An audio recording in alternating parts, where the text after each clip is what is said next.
Bienvenida, bienvenido a esta exploración. Hoy nos basamos en unas notas tituladas Incoherencias bíblicas, fe en Dios, no en el hombre. Vamos a meternos en un análisis, bastante directo, sobre las aparentes contradicciones dentro de la Biblia. El objetivo que nos marcan estas notas es entender una perspectiva, muy concreta, la que separa la fe en Dios, en lo divino, de la fe, digamos, ciega en la letra de textos que pasaron por manos humanas. Queremos aclarar, eso sí, que aquí solo exponemos las ideas de este material, ¿vale? Sin posicionarnos nosotros, es entender esa perspectiva. Las notas reconocen, sí, la belleza y sabiduría de muchos pasajes, pero también van a puntos complicados. La creación, el no matarás frente a las guerras, el papel de la mujer. O sea, que hay tela que cortar. Desde luego. Y el punto de partida es potente, sí. Reconoce la Biblia como un texto clave, influyente como pocos, pero pone el acento en algo fundamental, que fue escrita, traducida interpretada por personas. Y esto en contextos históricos y culturales muy específicos. Según el documento, esto es, esencial para entender esas tensiones internas del texto. Entiendo. O sea, la idea es que esa mediación humana no es un detalle menor. Para nada. Es clave. Es un factor que moldea el resultado final. Exactamente. Y a partir de ahí, el material propone algo interesante. Que esas aparentes incoherencias no tienen por qué tumbar la fe en lo divino. Al revés, quizás invitan a pensar sobre ese factor humano. Sugiere que creer en Dios, en lo trascendente, y creer a pies juntillas cada palabra escrita por hombres, pues igual no es lo mismo. Es una distinción importante, sí. Separar la posible inspiración original de la inevitable mano humana, con sus límites, sus sesgos culturales de la época, incluso errores al copiar, ¿no? Eso es. Las notas parecen ir por ahí. Defender una fe en algo más grande que no dependa de que cada versículo sea perfecto o infalible literalmente. Plantea una fe más reflexiva, puede ser. Sí, una que no necesite negar las complejidades del propio texto sagrado para sostenerse. Reconoce su poder, pero también, su naturaleza compuesta. Entonces, vayamos a los ejemplos que dan las notas. El primero, un clásico.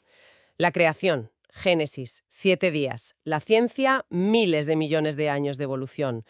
Chocan frontalmente, parece. ¿Cómo lo abordan? Pues proponen salir de la literalidad. Esa es la clave que dan. La contradicción, según ellos, surge si lees Génesis como un manual científico, que no lo es. Si lo interpretas como un relato teológico sobre el origen, el propósito, la tensión baja. Se puede creer, dicen, que Dios es la causa última y a la vez aceptar la evolución como el cómo científico de ese desarrollo. O sea que no te obligan a elegir. O Dios o Darwin. Correcto. La idea que transmiten es que el choque no es Dios contra ciencia, sino interpretación literalista contra ciencia. Incluso sugieren que la propia evolución podría ser parte del mecanismo divino, el modo elegido por Dios para crear. Vaya. Lo que se cuestiona no es la creación en sí, sino una lectura rígida, literal, de cómo fue. Interesante. Desplaza el foco del qué pasó en 6 días al qué mensaje transmite ese relato. Pero claro, esto a lo mejor deja un poco fríos a quienes buscan certezas más tangibles en el texto, ¿no? Posiblemente, es que el documento no parece buscar contentar a todos. Ofrece una vía para quien quiera reconciliar fe y razón desde una óptica no literalista. Sugiere que el valor del Génesis puede ser más simbólico, teológico, que histórico o científico. Vale, entiendo el enfoque. Pasemos al segundo punto conflictivo que citan, la violencia. Por un lado, el no matarás, un pilar ético, pero por otro, la Biblia narra guerras, conquistas, hasta órdenes de aniquilar pueblos enteros, y atribuidas a Dios. ¿Cómo se enfrenta el documento a eso? Parece una contradicción moral enorme. Sí, este es quizá uno de los puntos más peleagudos. Y no lo esquiva. Plantea la pregunta directamente. ¿Esas órdenes de guerra reflejan de verdad la voluntad de ese mismo Dios del no matarás? ¿O son interpretaciones humanas, quizá líderes de la época usando el nombre de Dios para justificar sus campañas militares? Claro, porque la tensión es brutal. ¿Cómo puede el mismo Dios prohibir matar y luego ordenarlo? El análisis que proponen sugiere que esas narrativas de guerra podrían estar muy marcadas por el contexto histórico. Podrían reflejar más las necesidades, los miedos, las justificaciones de sociedades antiguas que una orden divina directa y universal. Invita a pensar si fue Dios quien dictó eso, o si fueron hombres quienes lo pusieron en boca de Dios para legitimarse. Otra vez, el filtro humano. Exacto. La posibilidad de que intereses muy terrenales se vistieran de mandato divino para tener más peso. Para que nadie los cuestionara en su momento. Justo. El documento invita a una lectura crítica, a distinguir entre los principios éticos más altos que también están en la Biblia, el amor al prójimo, el no matarás, y estas otras narrativas más, bueno, más problemáticas, que quizás reflejan más luchas humanas por el poder y la supervivencia. Entendido. Y el tercer ejemplo, el papel de la mujer. Las notas señalan esa dualidad, pasajes que la relegan, la ven inferior, y otros con mujeres protagonistas, juezas, profetisas, líderes. ¿Cómo explican esa ambivalencia? Aquí, el análisis apunta, bueno, directamente a la influencia de las culturas patriarcales. La sugerencia es que esa visión negativa o subordinada de la mujer no sería una postura divina contradictoria, sino el peso de las estructuras sociales, los prejuicios de género de las sociedades que escribieron y conservaron la Biblia. Como si la cultura de la época se colara en el texto. Eso es. Se plantea si esa visión de inferioridad es mandato divino o reflejo de la mentalidad de los hombres que escribían y lideraban en esas épocas. Y a la vez, esas figuras femeninas fuertes, Débora, Ruth, María Magdalena, se interpretan como posibles vestigios de algo más igualitario, o como un mensaje divino más inclusivo, que pugnaba por salir en un entorno cultural muy androcéntrico. Es fascinante ver cómo esas tensiones conviven en el mismo libro. No es un mensaje liso, uniforme. Para nada. Es un mosaico. Y esa convivencia de tensiones, según el documento, es otra prueba de esa mezcla de lo divino y lo humano. Vale. Entonces, después de ver estos ejemplos, creación, violencia, mujer, ¿cuál es la conclusión general a la que llegan las notas? ¿Qué sentido le dan a todo esto? Pues a partir de ahí, trazan una distinción que ven fundamental. Diferencian entre la fe personal en Dios, entendido como fuente de amor, de verdad, de sentido, y la adhesión, digamos, acrítica, ya sea a las instituciones religiosas o a la propia literalidad del texto sin más. Una separación importante, sí. Una cosa es la relación personal con lo trascendente, Y otra, la estructura religiosa o el texto como tal. que no siempre van de la mano. Exacto. Y para reforzarlo, recuerdan algo histórico.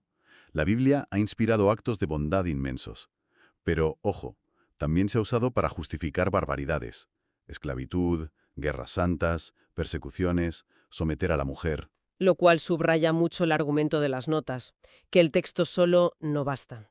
La interpretación humana es decisiva, para bien o para mal. Precisamente. El documento pregunta, ¿cómo un mismo libro puede dar frutos tan opuestos? Y sugiere que la clave no está solo en las palabras, sino en quién lee, con qué intención, desde qué prejuicios. Por eso esa distinción. Una cosa es la fe en un Dios de amor y otra la confianza ciega en interpretaciones humanas que a veces lo han traicionado. Y esto nos lleva de vuelta a ciencia y fe. Insiste mucho en que no tienen por qué ser enemigas. Sí, reiteran eso. Defienden que se puede aceptar la ciencia, la evolución por ejemplo, como la mejor explicación de cómo funciona el mundo, pero a la vez creer en una inteligencia creadora detrás, un Dios origen de todo ese proceso. Entonces, la tensión real no sería entre Dios y la ciencia. Sino para esta perspectiva, entre ciertas interpretaciones religiosas, sobre todo las más rígidas y literalistas, y la ciencia. Argumentan que la incompatibilidad nace de lecturas inflexibles, no de una oposición de base entre Dios y la investigación. De hecho, añaden algo que da que pensar. Si Dios existe y es creador, no necesitaría que lo dependiéramos de la ciencia. Su creación hablaría por sí misma a través de las leyes que la ciencia descubre. Visto así, la ciencia sería una forma de entender el cómo de la creación, no una amenaza al quién. Esa es la línea del documento, sí. Una visión donde fe y razón pueden coexistir, incluso enriquecerse, siempre que se dejen atrás los dogmatismos extremos. Bien, pues resumiendo un poco todo lo que hemos explorado con estas notas, presentan la Biblia no como un manual divino dictado, perfecto e intocable. sino como algo más complejo, un libro potentísimo, lleno de sabiduría, pero marcado por la historia humana, una mezcla de mensajes considerados divinos y de elementos culturales, límites del lenguaje y sí, posibles contradicciones, fruto de un proceso largo y muy humano. Es una buena síntesis, sí. Y la conclusión práctica que sacan es importante. Creer en Dios, según esta visión, no debería exigir renunciar a la razón, ni apagar el espíritu crítico, ni aceptar cada versículo como infalible sin hacerse preguntas. Proponen que la fe auténtica quizás esté más en esa búsqueda personal, en esa conexión con lo divino, guiada por valores como el amor, la compasión, el aprendizaje, más que en la simple adhesión literal a textos o doctrinas. Es casi como decir que la fe puede desbordar cualquier libro, por sagrado que sea, que Dios o lo divino es más grande que la propia Biblia.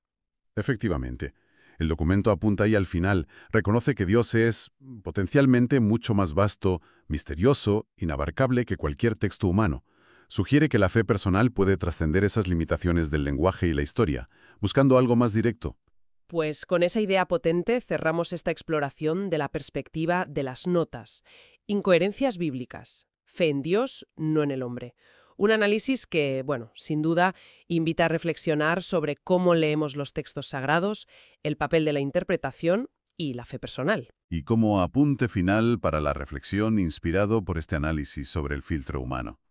Considerando esta perspectiva sobre la interpretación humana de textos sagrados, ¿cómo podría aplicarse un enfoque similar al examinar otros textos fundamentales, ya sean religiosos, filosóficos o incluso históricos, en nuestra búsqueda de conocimiento y verdad?